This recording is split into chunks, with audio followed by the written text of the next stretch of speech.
Excited ba kayo? Parang hindi ah. Excited ba kayo?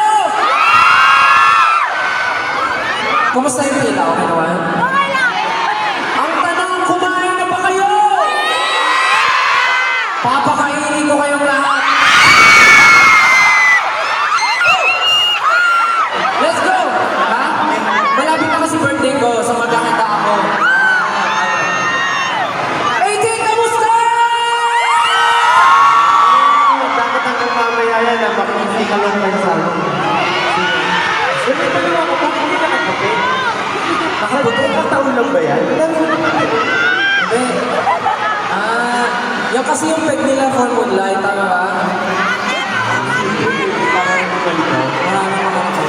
Sino dito yung mga galing kahapon? Wow! Nanood kayo kahapon? Kasi ako may nanood kayo kahapon. Wala. Pero ayun, siyempre alam ko, lahat tayo makakapag pero as much as possible, alam natin na kasi natin enjoy. Kailangan po natin maging cautious, huwag po magtulakan, and mag-be mindful sa mga katabi natin at sa mga kasunod. Okay, para mag-enjoy lang tayo. So, let's do this. Come on! So the first one